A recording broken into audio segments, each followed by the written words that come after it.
Ya estamos dando continuación al curso del Gran Final y estamos cerrando el curso porque no teníamos más tiempo para poder hacer esto, pero esa es como la mala noticia. La buena noticia es que el próximo año estaremos sacando a la luz, Dios mediante, un libro con el mismo título, donde queremos abordar con mucho más detalle y de forma más explícita muchos de los temas que estuvimos viendo aquí. Entonces, primero yo voy a tener una introducción acerca de el título mismo de Anticristo, para luego irnos a lo que es el Anticristo en la tribulación propiamente dicho. Entonces, la palabra Anticristo viene del griego, suena casi igual, Anticristos, y como tal, el término como tal, y a lo mejor esto te sorprenda, solo aparece en las epístolas de Juan, pero la idea o la persona de este anticristo es discutida en diferentes textos de la Biblia. Si pensamos en la literatura hebrea, la literatura apocalíptica hebrea, el mayor representante como autor es Daniel, el profeta Daniel, que Dios usa para hablar acerca de reinos políticos en la tierra, profetizar acerca de ellos, pero usa también para hablar de este personaje futuro. Y en Daniel es como un personaje político que logra, en partes de Daniel, que logra, es como conquistar imperios o naciones. Pero también, viendo hacia el futuro, es como un personaje político que logra aglutinar naciones, dominar naciones, pero de manera peculiar para ser usadas en contra de la nación de Israel. Y al final de esta clase voy a decir un par de palabras solamente acerca de la nación de Israel porque no tengo más tiempo, pero en el libro al que aludí vamos a dedicar un capítulo o dos quizás para analizar con más detalle el futuro de esa nación. Pero en Daniel específicamente los capítulos claves sería el capítulo 8, versículo 9 al 12, y versículo 23 al 25. Pero si vas a leer esos versículos, mi recomendación es que lea todo el capítulo 8. Lo mismo con el capítulo 11. El capítulo 11 tiene una sección específica donde habla de este personaje, del versículo 21 al 45. Pero si quiere leer eso, yo te recomiendo que lea todo el capítulo 11 y que entonces pueda tener una mejor idea. Por otro lado, cuando tú llegas a los evangelios, nos encontramos con Marcos, mejor dicho, en el Evangelio de Marcos nos encontramos con que Cristo hace alusión a una señal que ya ocurrió en el pasado, que él llama la señal de la abominación desoladora, de que habló el profeta Daniel, que dijimos en clases anteriores que fue cumplido por Antíoco IV en el pasado, pero Cristo cuando hace referencia a esa abominación desoladora, que fue la manera como el templo quedó corrompido, por así decirlo, fue violada la santidad del templo cuando Antíoco entró y ofreció, de acuerdo a las fuentes históricas, un cerdo en el altar del templo. Cuando eso, Cristo se refiere a eso que ocurrió en el pasado, pero habla de que cuando lo veas en el futuro, de manera que nosotros esperamos, que en un futuro algo semejante pudiera ocurrir, que no tiene que representar el ofrecimiento de un sacrificio de un animal considerado impuro, como lo hizo Antíoco en su momento, sino simplemente la profanación, que quizás es la palabra que estaba tratando de encontrar en mi mente, la profanación del templo. Creemos que eso va a ocurrir en un futuro, pero de eso hablamos en clases anteriores.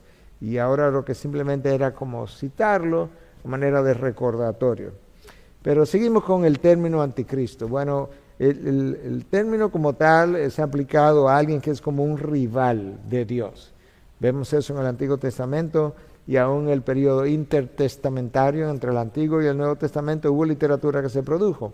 Esa literatura también habla del anticristo como alguien que es un rival de nuestro Dios. Entonces ahora algunos pasajes que de forma específica parecen apuntar a este individuo. Daniel 7 describe, Daniel tiene sueños, tiene visiones, y en esos sueños y visiones él ve animales o bestias como él describe en ocasiones. Y cuando él habla, por ejemplo, en un momento dado, él se refiere al reino de Babilonia, que representaba la cabeza de la estatua de Daniel, y lo llama un león en otra de sus visiones. Y luego entonces el reino medo-persa es representado por un oso, un bear, como dicen en inglés. Y luego entonces el reino de Alejandro Magno, el reino de Grecia, como un leopardo. Bueno, en esa descripción que Daniel hace, hay también un macho cabrío, que algunos de estos animales tienen cuernos y demás. Pero él se refiere al anticristo como un pequeño cuerno que se opone a Dios. Pero ese pequeño cuerno crece, y ese pequeño cuerno es capaz entonces de quitar los otros dos cuernos que tenía el carnero, del cual habla Daniel. Yo sé que al decirlo así de manera tan rápida, yo sé que se presta a confusión, pero tú regresas a Daniel, te lees el capítulo 7, te lees el capítulo 8, porque la intención de esta clase es poder hablar del anticristo en la tribulación, pero ahora simplemente estoy tratando de decir, estas descripciones o alusiones al anticristo vienen desde el libro de Daniel. Entonces Daniel 8 describe este personaje político al cual ya yo aludí, Antíoco IV, que profanó el templo entre el año 175 a.C. y el 163. Ese fue un personaje que persiguió a los judíos de manera cruel. De esa misma forma entendemos que en un futuro este anticristo es un personaje específico, igualmente logrará agrupar una cantidad X de naciones y la va a emprender en contra de la nación de Israel. Y entonces ahí tendríamos que hablar en otra clase, que no tenemos el tiempo para hacer, acerca de qué entendemos que ocurrirá con esa nación cuando eso ocurra. Pero en Daniel, ¿verdad? Este personaje, Antíoco IV, profana el templo, y cuando profana el templo prohibió incluso que se pudieran continuar ofreciendo sacrificios en el templo, porque es un personaje que literalmente no solamente la tiene en contra del pueblo de Dios, sino que al mismo tiempo se opone al pueblo de Dios de una manera que le impide continuar haciendo su sacrificio, su adoración, en ese momento, ¿verdad? Que estamos hablando cuando Daniel estaba profetizando, o años después que Daniel profetizó, porque Daniel profetiza, pero los eventos no ocurren hasta años después, pero antes de la venida de Cristo. Okay, cuando nosotros llegamos a Apocalipsis comenzamos a ver entonces cómo emerge el personaje del anticristo. Y Apocalipsis habla en el capítulo 13 de bestias que salían del mar. Y esas bestias guardan similitud con las bestias de las cuales habló Daniel en su libro también. Entonces seguimos así grandes pinceladas hablando del personaje anticristo como tal. Policarpo, que fue discípulo de Juan, del apóstol Juan, pensó en el anticristo como el espíritu de la herejía. Y con eso, de manera específica, se refería a la negación de la encarnación de Cristo o de la resurrección de Cristo. Entonces no lo vio tanto como un personaje, sino como si fuera un principio que iba a estar representado a lo largo de la historia por diferentes personajes que iban a negar o la encarnación, iban a negar que Dios se hizo hombre, o que podían terminar negando que Cristo resucitó. Para los reformadores, ellos pensaron en el anticristo como una entidad histórica, no tanto como una persona, sino como una entidad que se oponía a todo lo que era Dios. Y muchos de ellos incluso llegaron a considerar al papado romano como el anticristo. Y entre ellos están personajes de mucha fuerza o de mucho impacto e influencia, como John Wycliffe, Martín Lutero, Juan Calvino, Thomas Cranmer, John Wesley, la misma confesión de fe de Westminster y la confesión de Fe Bautista de 1689. Si tú quieres detalles sobre esto, la fuente para esta información particular viene del New Dictionary of Theology, tanto historical and systematic. So es un diccionario de teología histórica y de teología sistemática que da estos detalles que yo acabo de mencionar. Entonces dije en un principio que la palabra anticristo solamente aparece en las epístolas de Juan. Yo quiero citarte los versículos donde aparece como tal. Primera de Juan 2:18. Hijitos, es la última hora. Y así como oyeron que el anticristo viene, nota que ahí dice el anticristo, también ahora han surgido muchos anticristos. De manera que Juan usa la palabra tanto en singular como en plural. Por eso sabemos que es la última hora. El autor de Hebreos habla de los últimos tiempos, los últimos días, y se refiere a los últimos días como el tiempo entre la primera y la segunda venida de Cristo. Eso podría explicar por qué Juan dice, por eso sabemos que es la última hora. En otras palabras, después de esta era de la iglesia, lo único que queda es la venida de Cristo. Entonces, en ese sentido, estamos en la última hora. De nuevo, Juan habla del anticristo que viene de forma singular, pero habla de muchos anticristos en 1 de Juan 2:18. Si vemos 1 de Juan 2:22, la palabra del anticristo, Juan la usa como aquel que niega al Padre y al Hijo. De manera que en la mente de Juan parece haber un personaje que tiene creencias, que tiene convicciones, que va a tratar de empujar o tiene sistemas o ideas religiosas que va a tratar de imponer. Yo creo que esa es la mejor forma de decirlo. En su primera carta, Juan, en 4:3 dice, y todo espíritu que no confiesa a Jesús no es de Dios. Este es el espíritu del anticristo. Con esto Juan está diciendo que si apareció una sola persona por ahí que no confiesa a Jesús, inmediatamente ese es el personaje del anticristo. No, pero es un anticristo en el sentido de que no está a favor de Cristo. Si lo está negando, si no crees en su divinidad, si no crees en su humanidad, que Él se encarnó, pues estás haciéndole la oposición a la persona de Cristo. Y en ese sentido, pues, es un anticristo. Escucha ahora lo que él dice en su segunda carta, en 1:7. Pues muchos engañadores han salido al mundo que no confiesan que Jesucristo ha venido en la carne. Ese es el engañador y el anticristo. Aparentemente, Juan entendía que cuando el anticristo haga su aparición, una de las cosas que va a negar precisamente es el hecho de que Cristo se haya encarnado. Y probablemente es con esa idea que Policarpo, su discípulo, al cual ya aludimos, mencionó que el anticristo era el espíritu de la herejía cualquiera que negase que Cristo se hubiese encarnado o que hubiese resucitado.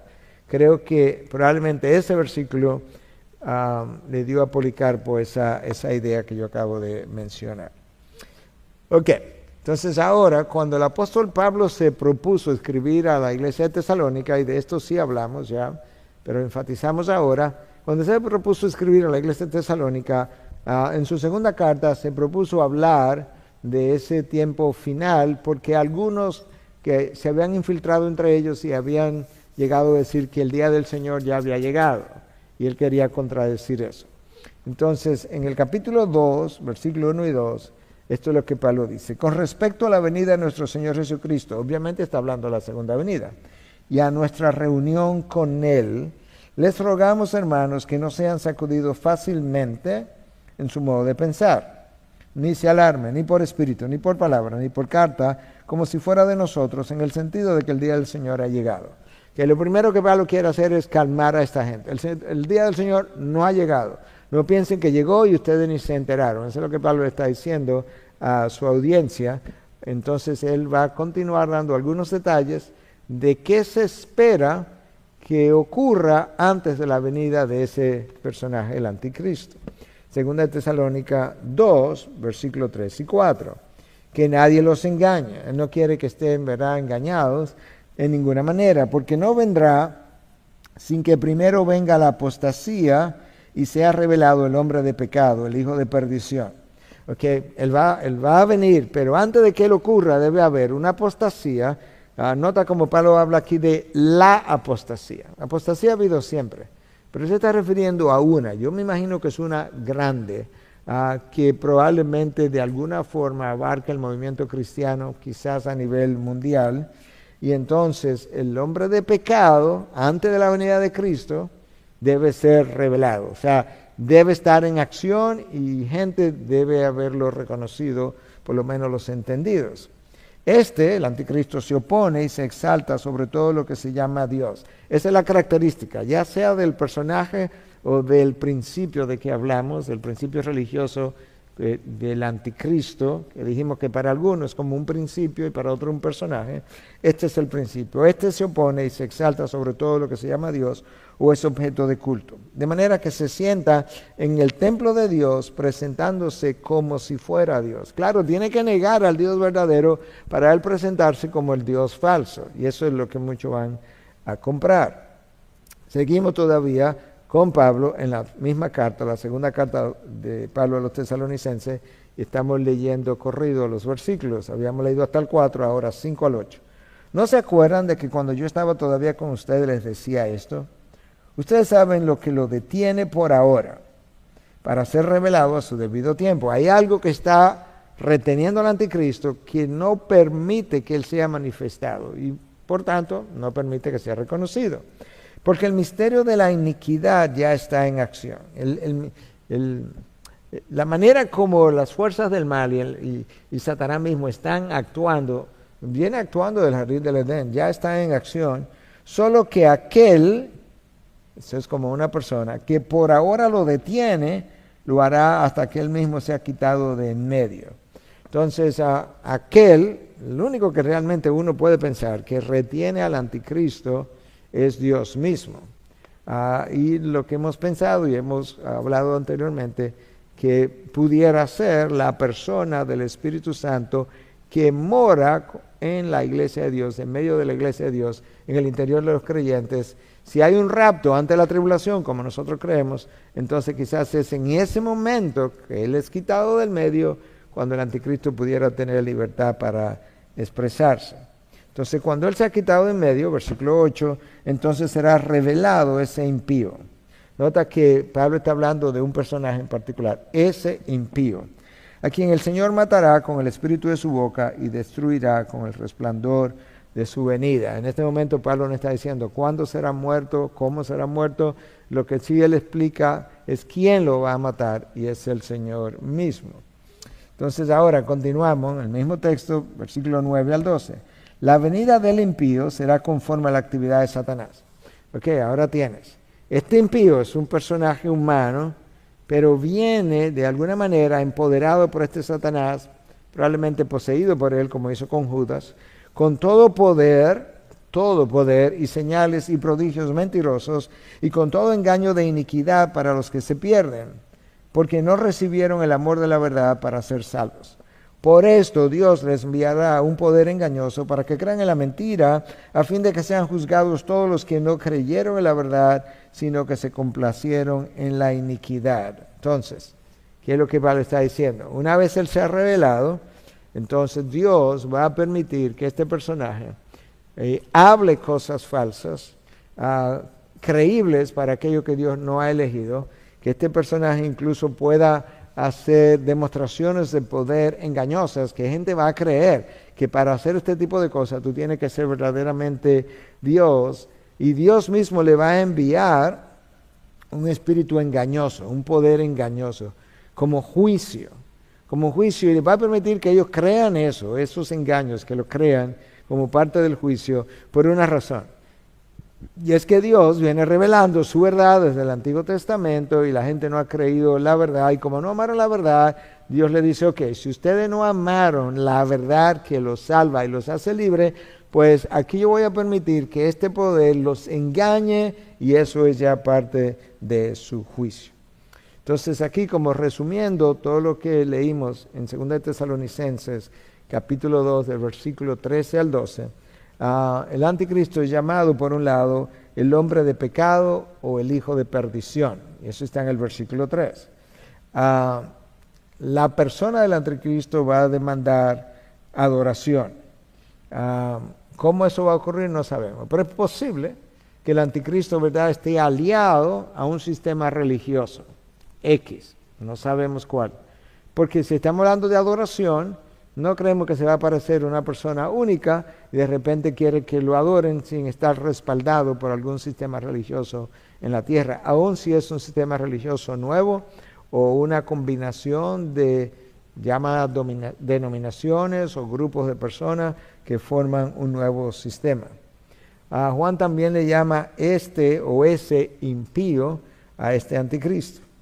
Es un personaje humano empoderado o poseído por Satanás, como ya yo hice mención o alusión cuando leímos el versículo 9. Y básicamente ya vimos también que su meta es engañar. Bueno, eso no es nuevo. En el jardín del Edén la meta fue engañar a Adán y Eva, y con eso ya él cosechó el resto de las consecuencias. Él sabía las consecuencias que vendrían desde que logró lo que logró. Pero obviamente Dios nos revela que Él no va a permitir, en los evangelios nos revela que Dios no va a permitir que los escogidos sean engañados.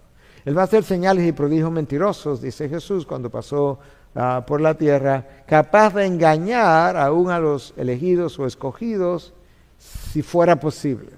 En otras palabras, no es posible. Entonces Él viene con todo engaño de iniquidad para los que se pierden, no para los elegidos de Dios.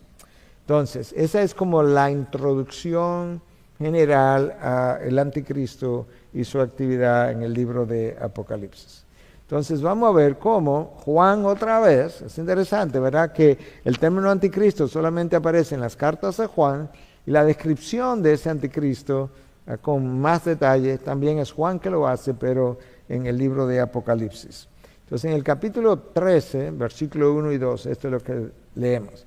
El dragón, entonces la serpiente, ese dragón es identificado como la serpiente antigua en el capítulo 12, versículo 9, y también más adelante en el capítulo 20, versículo 2. El dragón, ya sabemos quién es, la serpiente antigua. La serpiente antigua es Satanás. De manera que cada vez que tú leas acerca del dragón, no es el anticristo, es Satanás. Entonces el dragón se paró sobre la arena del mar. Y vi que subía del mar una bestia que tenía 10 cuernos y 7 cabezas. En sus cuernos había 10 diademas, y en sus cabezas había nombres blasfemos. La bestia que vi era semejante a un leopardo. ¿Te acuerdas que mencioné que las bestias que son mencionadas en Apocalipsis son aquellas mismas bestias que son mencionadas por Daniel? La bestia que vi era semejante a un leopardo. Sus pies eran como la de un oso y su boca como la boca de un león. El dragón, Satanás, le dio su poder, su trono y su gran autoridad. ¿A quién le dio el dragón, Satanás, el poder y su trono? A la bestia. ¿Quién es la bestia? El anticristo. De eso que estamos hablando. Entonces dice el versículo 1 cuando comenzamos que se paró sobre la arena del mar.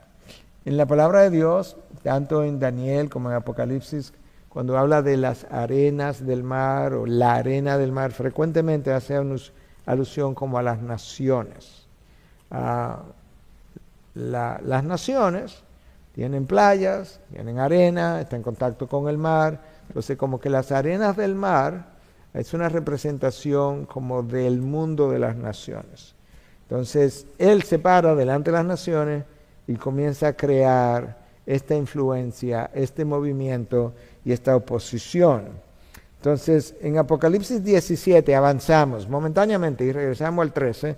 En el 13 que estamos, tú lees en el versículo 15, las aguas que viste, donde se sienta la ramera, son pueblos, multitudes, naciones y lenguas. Ahí claramente está lo que yo dije hace un momentito acerca de las arenas del mar o las aguas. En la literatura apocalíptica, las arenas del mar o las aguas son representativas de lo que está descrito literalmente en este versículo 15. Son pueblos, multitudes, naciones y lenguas. Entonces, de ahí salió nuestra interpretación de lo que explicamos anteriormente. Entonces, todavía estamos en Apocalipsis 13, los primeros 2 versículos. El dragón ya lo identificamos, es Satanás, llamado la serpiente antigua en 12:9. Habló de que Juan vio una primera bestia, que la identificamos como el anticristo. De esa bestia, Juan dice que tenía 10 cuernos y 7 cabezas. ¿Cómo se ha interpretado esto, de estos cuernos, estas cabezas? Bueno, hay 2 posiciones con relación a estas 7 cabezas. Algunos han dicho que esas 7 cabezas representan imperios pasados, porque recuerda que Daniel habló de estos imperios y luego habló como un imperio futuro que todavía vendría. Entonces, ¿cuáles serían esos 7 imperios, verdad? De acuerdo a esta interpretación. Egipto, recuerda que de Egipto salió el pueblo judío para el desierto. Asiria, que es quien invade a Israel, el reino del norte, y se lleva a las 10 tribus como exiliados. Babilonia, con Nabucodonosor a la cabeza, invade el reino del sur y se lleva a Judá y a Benjamín, esas 2 tribus, para el exilio. El reino medo-persa, que es quien conquista a Babilonia. Grecia, que es quien conquista al reino medo-persa. Roma, que es quien conquista a Grecia o Alejandro Magno. Y luego el otro imperio de los 7, que no hemos visto todavía, es el reino del anticristo. Nosotros favorecemos esa interpretación junto con los estudiosos que hacen lo mismo. Otros han pensado que estas 7 cabezas simplemente es como un estado demonizado y perseguidor. Cuando digo un estado, no necesariamente tiene que ser una nación, pero puede ser una o más de una. Vimos algo similar en la Alemania de Hitler, cómo persiguió de forma cruel a los judíos. Como un estado demonizado, pero también perseguidor de aquellos que profesan fe en Cristo o la Trinidad. Entonces también de esa primera bestia se habla de que tenía 10 cuernos. Y de las cosas que se han dicho es que quizás representan 10 naciones del último imperio. ¿Cuál es ese último imperio? El imperio del anticristo. Es interesante porque en Daniel 7, del versículo 16 al 24, la bestia que representa al anticristo tiene también 10 cuernos. Y esos 10 cuernos son símbolo de poder. ¿Qué tipo de poder? Un poder político, pero también un poder militar, porque poder político sin poder militar no puede lograr absolutamente ningún tipo de conquista. Entonces, estamos todavía en Apocalipsis 13, 1, 2. En Apocalipsis 13 se nos comienzan a citar animales que vieron, ¿verdad?, como saliendo del mar. Y citan 3, el leopardo, el oso y el león. Si nosotros regresamos a Daniel, en Daniel 7, 6 específicamente, nosotros vemos que el leopardo representó el imperio de Grecia. El oso representó el imperio medo-persa. Y el león representaba a Babilonia. Esto es como fue. En la estatua de Daniel, Babilonia fue representado por la cabeza. Luego siguió el imperio medo-persa con los 2 brazos. La cabeza en la estatua de Daniel era de oro. El imperio medo-persa era de plata. Luego el imperio de Grecia que sigue, de bronce. Y luego estaban estas 2 piernas con 10 dedos. Y esos 10 dedos formaban como 10 naciones, pero hacía alusión a un imperio futuro. Esos 10 dedos de la estatua de Daniel, eso es lo que nosotros pensamos también que corresponden a estos 10 cuernos de que habla una de la bestia en Daniel, o 10 naciones, como ya dijimos. Entonces, el dragón, en el versículo 2 de Apocalipsis 3 que leímos, le dio a la bestia, al anticristo, su poder, su trono y gran autoridad. Entonces, ahí tenemos como un cuadro inicial. Apocalipsis 13 continúa. Versículos 3 y 4. vi una de sus cabezas. Si las cabezas son naciones, entonces quizás se está refiriendo a una de las naciones. Vi una de sus cabezas como herida de muerte, pero su herida mortal fue sanada. Puede ser que una nación, un sistema que representa a este anticristo, fue severamente golpeado. Y cuando todo el mundo pensaba que estaba ya a punto de morir, de repente fue sanada.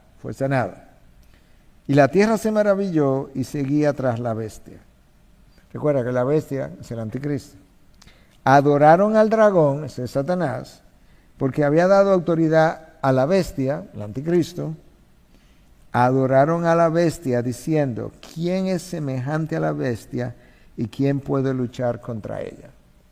Bueno, si la bestia tiene 10 cuernos, y estos 10 cuernos representan 10 naciones, y una de esas naciones o sistema religioso político es golpeado fuertemente y está a punto de morir, de repente se levanta otra vez cuando nadie lo piensa, de una manera casi milagrosa, pues esto quizás sea lo que hace que la gente diga, ¿quién es semejante a la bestia? ¿Quién puede luchar contra ella? En su momento de mayor debilidad, floreció otra vez. Y entonces, ahora mismo se hace difícil como interpretar quién es o qué es, pero yo creo que aquellos que estén vivos, supongamos que seamos nosotros, que estemos vivos, cuando algo así ocurra, o si es en 100 años, la iglesia, si entiende alguna de estas cosas de esa manera, si ve algo así ocurrir, entonces debe entender que el tiempo está verdaderamente cerca. Leímos que de esas cabezas una fue herida de manera mortal y fue sanada. Si regresamos a un texto que leímos hoy de la segunda carta de Pablo a los tesalonicenses, en 2:9, escucha lo que dice. La venida del impío será conforme a la actividad de Satanás, con todo poder y señales y prodigios mentirosos.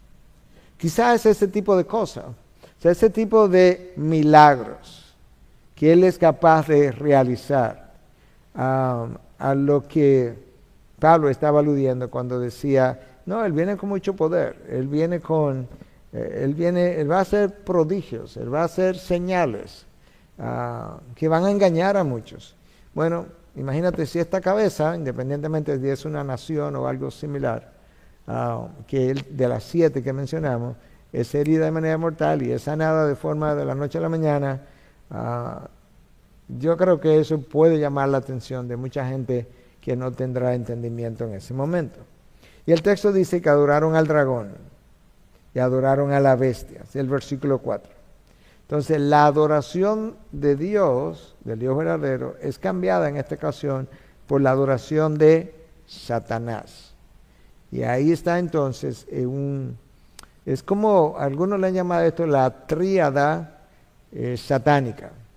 Porque como vamos a ver más adelante, en la Trinidad que conocemos, la Trinidad verdadera, hay un Dios Padre, un Dios Hijo y un Dios Espíritu Santo. En esta Trinidad satánica está Satanás, vamos a ponerlo de esa manera, Satanás como sería el equivalente a Dios Padre.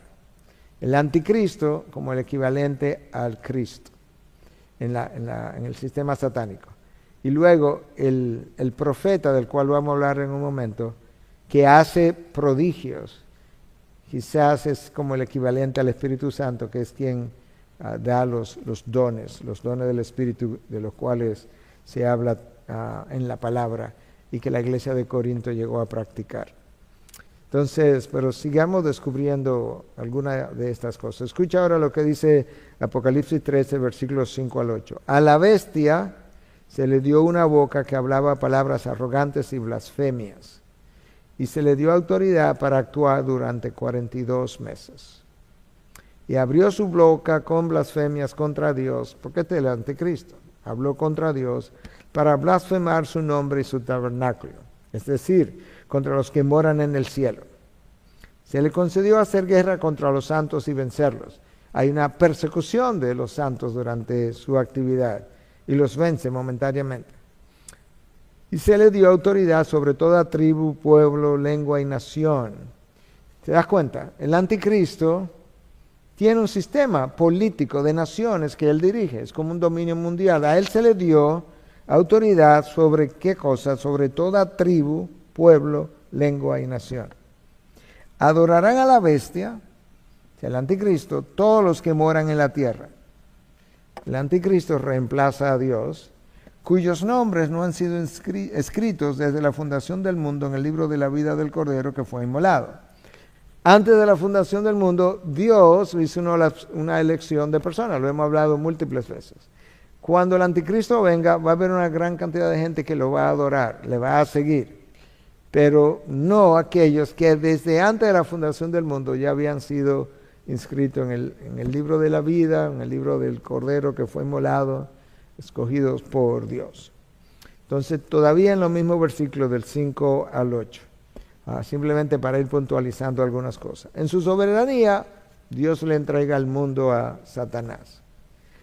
Eso no es como tan chocante, porque cuando Satanás tienta a Cristo en el desierto, le ofrece los reinos de este mundo. Tú ves que Satanás siempre ha estado ligado como al poder político, le ofrece los reinos de este mundo y les dice, pues a mí me han sido dados.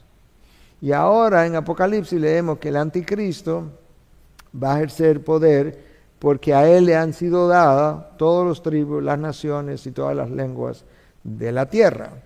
Ok, entonces, pero el texto dice que él va a tener poder por 42 meses y medio. Si tú divides eso entre 12, esos son 3 años y medio. Recuerda que en el libro de Daniel, y vimos anteriormente, Daniel habló de una semana de 7 años, y habló de 2 mitades. El anticristo va a hacer un pacto con muchos por una semana, la semana de la tribulación, los 7 años. A mitad de la semana, 3 años y medio, va a romper el pacto.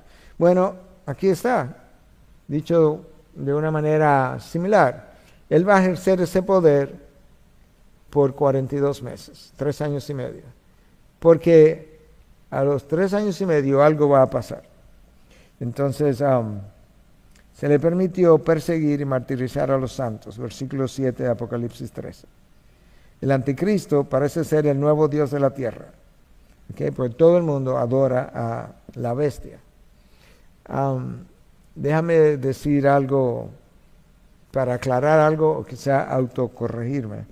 Cuando se dice que se le entregó el poder por 42 meses, que son 3 años y medio. Si pensamos en la semana de 7 años de Daniel, el anticristo está ejerciendo un poder por 3 años y medio. En la primera mitad, él no está guerreando, él firma un pacto, de acuerdo a Daniel, con muchos, de manera que el mundo está como en paz, relativa paz. Donde él se comienza a comportar como anticristo es en los últimos 3 años y medio, donde comienza esa gran tribulación de que hemos hablado anteriormente. Ok, entonces ya yo aludí a algunas de las cosas que están aquí mencionadas, pero déjame irme ahora momentáneamente a Apocalipsis 11. Yo estoy en Apocalipsis 13, pero momentáneamente voy a regresar a Apocalipsis 11. En 11:2 se nos dicen que las naciones pisotearán la ciudad santa, esa es Jerusalén, por 42 meses. ¿Tú ves la congruencia? Al anticristo, por un lado, en Apocalipsis 13, se le concede poder sobre toda lengua, tribu y nación, como leímos de Apocalipsis 17, entonces por 42 meses.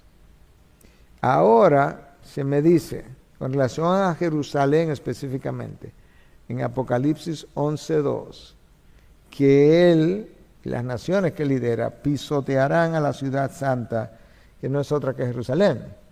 Hay aparentemente una invasión de Israel, de Jerusalén, por parte del anticristo y las naciones que él lidera. ¿Ok? El próximo versículo, en Apocalipsis 11, habla entonces que durante ese tiempo, 3 años y medio, hay 2 testigos de parte de Dios presente en Israel que estarían profetizando. ¿Por cuánto tiempo? 1260 días. Si tú divides 1260 días entre 30, que son los días del calendario judío, te da exactamente 42 meses o 3 años y medio. Otra vez, la misma congruencia. Déjame recapitular. El anticristo recibe poder por 42 meses, 3 años y medio. Eso es Apocalipsis 13 al principio. Ok. Número 2.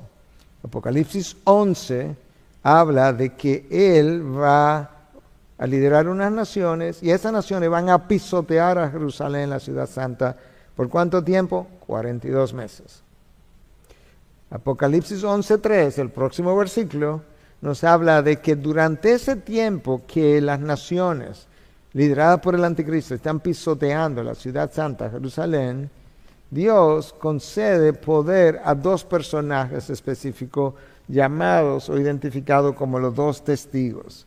Esos 2 testigos van a profetizar a favor de Dios, van a hablar a favor de Dios. ¿Por cuánto tiempo? Los mismos 42 meses, cuando la ciudad de Israel están siendo invadidos.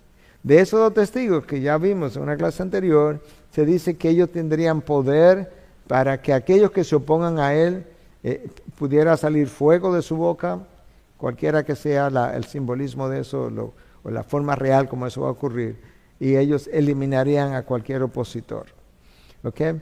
Pero de esos 2 testigos se dice que ellos tendrían poder también para poder cerrar el cielo para que no llueva, y tendrían poder también para convertir las aguas en sangre y también para traer plagas sobre las naciones.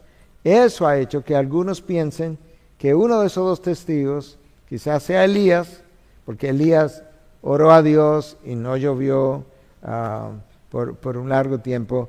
Y por otro lado, se piensa que el otro testigo quizás es Moisés, porque Moisés fue que hizo milagros en el poder de Dios para convertir el agua del Nilo en sangre y para traer plagas en aquella ocasión sobre Egipto. Simplemente como tratando de ir llevando las cosas en correlación o relacionadas. Apocalipsis 13, 9 al 10, volvimos a Apocalipsis 13. Si alguno tiene oído, que oiga, que es una forma de decir, presten atención, que esto no es tan simple. Si alguien es destinado a la cautividad va.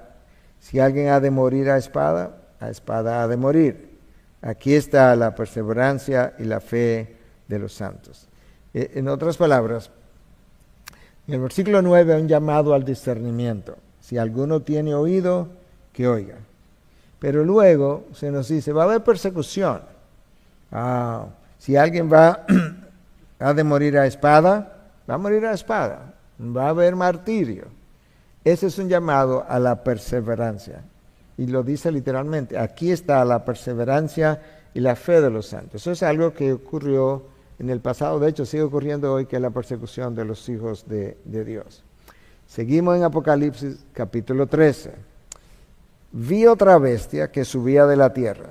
Nota, ya se nos habló de una bestia. Dijimos que esa bestia es el anticristo. Una bestia a la que el dragón Satanás le da su poder. Pero ahora, en 11 y 12, versículo 11 y 12 de Apocalipsis 13, se me habla de otra bestia, una segunda bestia que subía de la tierra. Tenía 2 cuernos, semejante a los de un cordero, y hablaba como un dragón. El dragón es Satanás, hablaba como de esa misma forma ofensiva para Dios, blasfemante. Entonces, ¿cuál era la capacidad de esta bestia? Bueno, ella ejerce toda la autoridad de la primera bestia. ¿Y quién era esta primera bestia? El anticristo, dijimos. Ella ejerce toda autoridad de la primera bestia, pero no por su cuenta, en su presencia. Y hace que la tierra y los que moran en ella adoren a la primera bestia, cuya herida mortal fue sanada. Ok, déjame ver. Primero, tenemos el dragón Satanás. Segundo, se nos habla de una primera bestia. Ahora surge aquí otra bestia. La primera la identificamos como el anticristo. Esta otra bestia, ¿quién es? Bueno, más adelante te vamos a decir, basado en la Biblia, que es el falso profeta. de que habla Apocalipsis también. Entonces, nota, este otro personaje ejerce poder, pero no lo ejerce de manera autónoma. Dice que lo ejerce poder del dragón, que es Satanás, pero lo hace en la presencia de la primera bestia. Y hace que la tierra y los que moren en ella adoren a la primera bestia. Es como que la función de la segunda bestia, del profeta, que vamos a ver en un rato, la función del profeta es lograr que la gente siga al anticristo, que lo adoren incluso, y tiene poder. ¿Qué cosa vimos ya en este texto del 11 y 12 de Apocalipsis 13? Que esta otra bestia habla semejante a Satanás, o al dragón, versículo 11, que tiene autoridad similar a la primera bestia, versículo 12, promueve la adoración de la primera bestia o del anticristo, versículo 12 en su segunda parte. Ok, seguimos en Apocalipsis 13, pero avanzamos ahora a los versículos 13 y 14. También la segunda bestia, que es el profeta, como te dijimos, hace grandes señales, de tal manera que aún hace descender fuego del cielo a la tierra en presencia de los hombres. Grandes señales. Además, engaña a los que moran en la tierra a causa de las señales que se le concedió hacer en presencia de la bestia. ¿Okay? La segunda bestia hace grandes señales que engaña a la gente, pero las hace en presencia de la bestia. ¿De cuál? De la primera. Diciendo a los moradores de la tierra que hagan una imagen de la bestia. ¿De quién? Del anticristo. Esa es la primera. Que tenía la herida de la espada y que ha vuelto a vivir. Si nosotros ahora tomamos ese texto de manera individual, parece que la herida mortal de la que hablamos hace un momento, que dijimos que quizás era una de las naciones que formaba parte de este sistema, que había sido grandemente debilitada, quizás eso no es una nación. Y en cierta medida lo hice de esa forma a propósito, es porque como la palabra interpreta la palabra, en la primera versión que vimos, el primer texto de la Biblia que vimos, parecería que era una de las cabezas que había sido herida, y dijimos que esas cabezas podían ser naciones. Pero ahora resulta que Juan me dice en Apocalipsis que se hizo, el profeta, la segunda bestia, ordenó, dirigió a los moradores de la tierra a hacer una imagen de la bestia, del anticristo, que tenía la herida de la espada y que ha vuelto a vivir. Como si el anticristo mismo es que va a ser herido de una manera casi mortal, y cuando todo el mundo esperaba que muriera, como que ha vuelto a vivir. Entonces, yo creo que eso es algo para tener ahí en mente, porque como decía, en la medida que los tiempos pasen, yo creo que algunas de estas señales se irán haciendo más y más evidentes. En resumen, el dragón es Satanás, la primera bestia es el anticristo, la segunda bestia, ¿quién es? Bueno, ahora la vamos a ver. Apocalipsis 16, 13.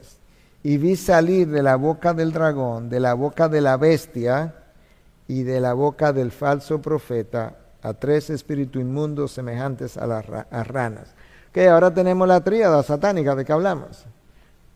El dragón, Satanás, el anticristo y ahora el falso profeta, claramente identificado.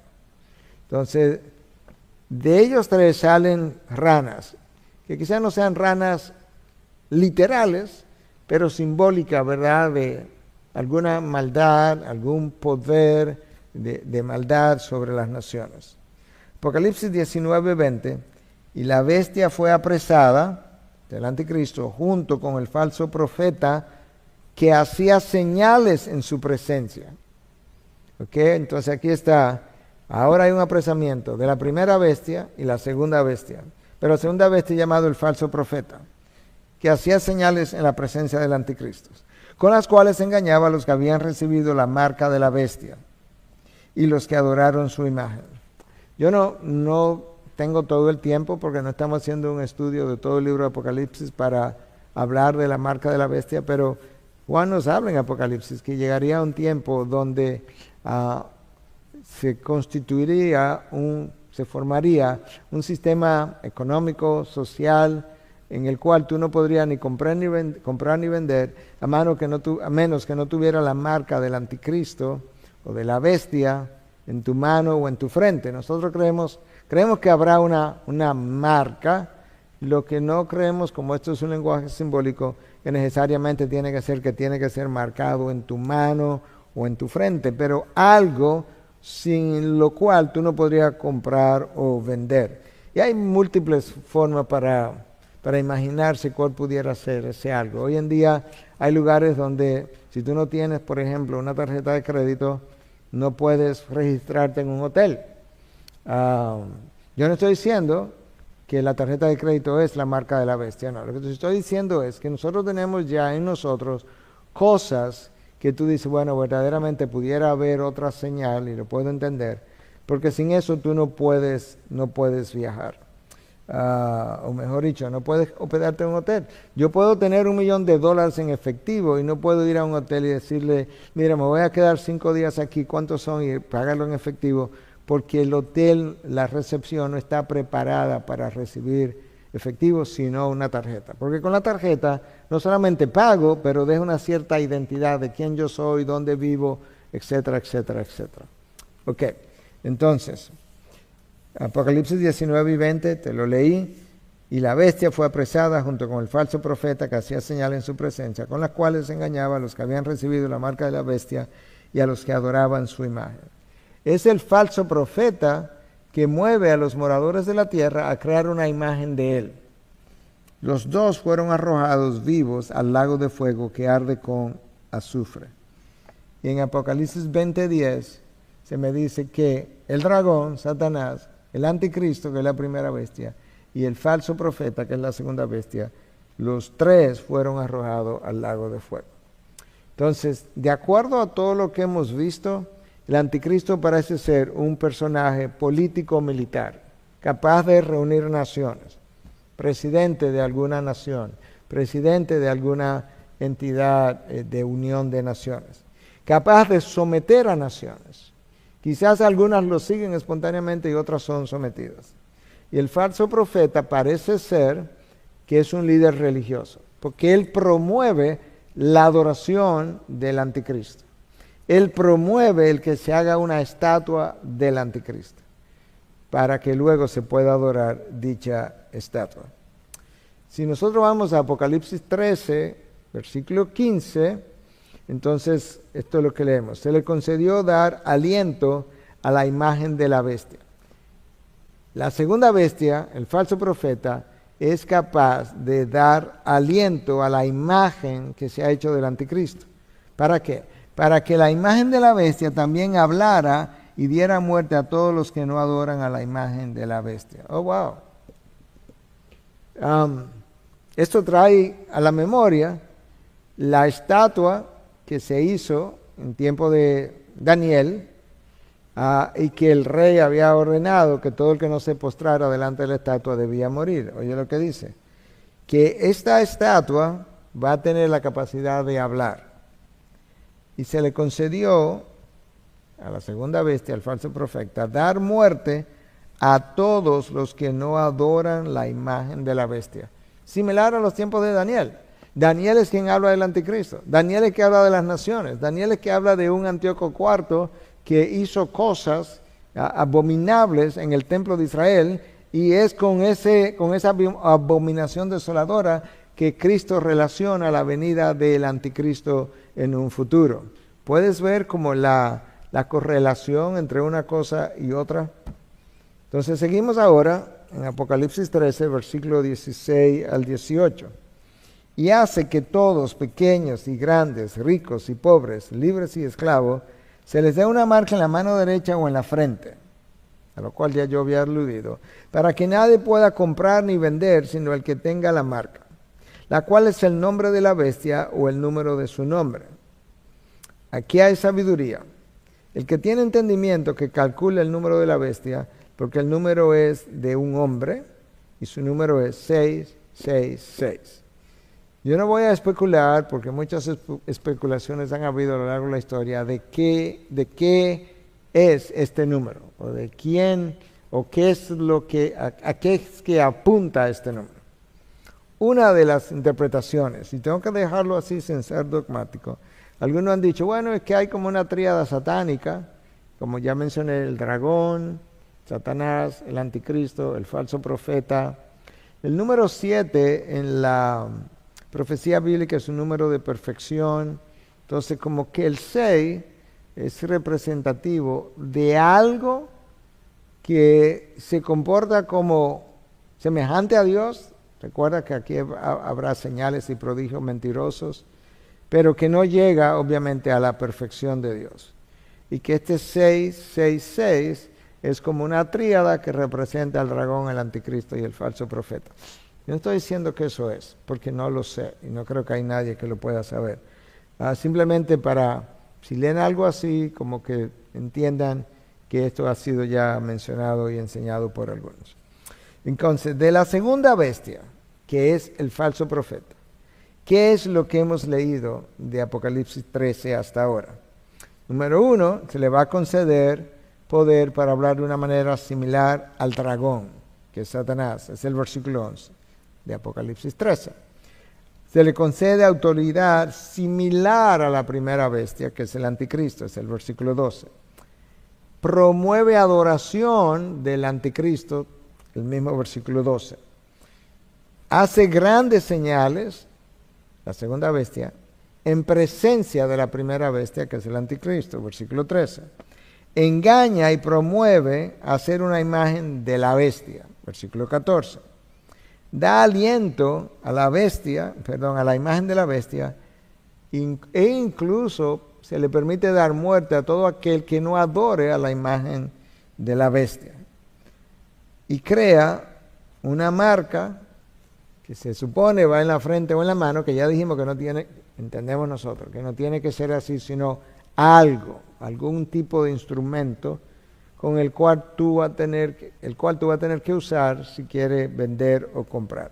Lo que implica que el sistema tendrá un control, un dominio tan grande de lo que es el sistema mundial de naciones, que ciertamente es como forzando a todo el mundo a tener que doblegarse a sus demandas.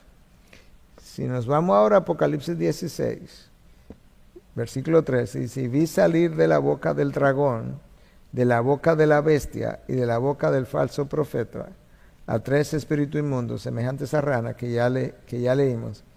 Entonces ahora yo tengo de nuevo claramente identificado quién es la segunda bestia, el falso profeta. Ok. Apocalipsis 19, 20. Y la bestia fue apresada junto con el falso profeta que hacía señales en su presencia, con las cuales engañaba a los que habían recibido la marca de la bestia y a los que adoraban su imagen. Los dos, o sea, las dos bestias, la primera y la segunda, la primera es el anticristo y la segunda es el falso profeta, fueron arrojados vivos al lago de fuego que arde con azufre. Ok. Apocalipsis 20:10, resumiendo, ¿verdad? Y el diablo que los engañaba fue arrojado al lago de fuego y azufre. El diablo, la primera bestia o anticristo, la segunda bestia o falso profeta, todos terminan en el mismo lugar. Entonces también están la bestia y el falso profeta, y serán atormentados día y noche por los siglos de los siglos. Eso es como el final de la historia. Cuando nosotros llegamos a Apocalipsis 22, entonces donde nosotros vemos a Cristo. Bueno, Cristo ha hecho, desde antes ya se había anunciado cómo Cristo viene montado en un caballo blanco para juzgar a las naciones, etcétera, etcétera. Pero se nos habla de Apocalipsis 22, de cómo hay un cielo nuevo, una tierra nueva, donde estaremos habitando, y ahí reinaremos y no habrá más llanto, ni pérdida, ni muerte, ni nada de lo demás. Entonces, dije al principio que al final yo iba a decir un par de palabras con relación a la nación de Israel. Y esto es básicamente lo único que voy a decir por falta de tiempo, como dije. Daniel 12, Daniel es un profeta del pueblo de Israel y está con el pueblo en el exilio. Entonces, el versículo 1 al 4, escucha, en aquel tiempo es la gran tribulación, porque eso es lo que el contexto de Daniel infiere. Se levantará Miguel, el arcángel, el gran príncipe que vela sobre los hijos de tu pueblo. Será un tiempo de angustia, cual nunca hubo desde que existen las naciones hasta entonces. Y en ese tiempo, tu pueblo, Israel, será librado. Todos los que se encuentran inscritos en el libro. De nuevo, haciendo alusión a la elección de Dios. Y muchos de los que duermen en el polvo de la tierra despertarán. Esos son personas que han muerto. Los que duermen en el polvo de la tierra despertarán. ¿Cuándo es eso? Después de la tribulación. Por eso es que habíamos dicho en una clase anterior que los santos del de los santos del Antiguo Testamento resucitan al final de la tribulación. Y muchos de los que duermen en el polvo de la tierra despertarán, unos para la vida eterna y otros para la ignominia, para el desprecio eterno. Los entendidos brillarán como el resplandor del firmamento, y los que guiaron a muchos a la justicia como las estrellas por toda la eternidad. Pero tú, Daniel, el profeta, guarda en secreto estas palabras y sella el libro hasta el tiempo del fin. Muchos correrán de aquí para allá y el conocimiento aumentará. Yo creo que con lo que leímos ahí se nos está dando una idea de que hasta el tiempo del fin no va a haber claridad acerca de muchas de estas cosas que estamos tratando como de escudriñar. Porque a Daniel se le dice que esto que él ha visto, que lo guarde en secreto y que lo selle hasta el tiempo del fin. Yo creo que eso luce como que a Daniel se le dijo, mira, te vamos a revelar esto de una forma no tan clara, esto va a quedar sellado en secreto hasta el tiempo del fin. En el tiempo del fin, entonces, en la medida en que las cosas van ocurriendo, posiblemente es cuando nosotros vamos a estar entendiendo mejor todas estas cosas. ¿Qué estaría ocurriendo en ese momento? Muchos correrán de aquí para allá. Claro, imagínate un poder opresivo, mundial, que no te deja comprar ni vender a menos que tú no estés marcado por ese poder. Durante ese tiempo el conocimiento aumentará. Eso ha sido pensado por algunos como que la ciencia aumentaría, y creo que parte de la manera de leer esto como que la ciencia aumentará simplemente porque algunas traducciones así lo hacen. La palabra que está ahí en el original puede ser traducido como conocimiento, puede ser traducido como ciencia, y algunos vemos lo que está ocurriendo con la inteligencia artificial, vemos lo que potencialmente se dice que la inteligencia artificial logrará hacer, y tú te preguntas, y esa es la expresión, tú te preguntas, no tú afirmas, pero tú te preguntas si estos no son los primeros pasos en esa dirección hasta llegar a ese tiempo. Yo creo que eso es posible. Pero recuerda lo que Daniel revela, o lo que a Daniel se le dice. El arcángel Miguel vela por los hijos de tu pueblo. Será un tiempo de angustia como nunca hubo. Esa es la gran tribulación. O sea que en la gran tribulación hay ángeles de Dios involucrados en el control de lo que está pasando aquí o en el permiso de lo que se está permitiendo que aquí ocurra. En el periodo de la tribulación, entonces, recuerda, hablamos de 2 testigos que iban a estar durante 42 meses en la nación de Israel, mientras están pisoteando la ciudad santa de la cual hablamos. Estos 2 testigos son inmortales hasta que llega un momento donde Dios permite que lo maten y están muertos y lo dejan ahí en la calle para ser exhibido por 3 días hasta que finalmente ellos resucitan al final de esos 3 días, porque ya estamos como terminando el periodo de la tribulación. Entonces, ¿qué nosotros pensamos y predicamos incluso ahora que estamos haciendo la serie de Romanos el domingo y cerramos el capítulo 11, que este texto de Romanos 11, versículos 25 y 26, tiene que ver con ese periodo final, al final de la tribulación, donde tú lees esto. Porque no quiero, hermanos, que ignoren este misterio. O sea, Pablo no quiere que ignoren el misterio. Es un misterio, pero él lo va a revelar.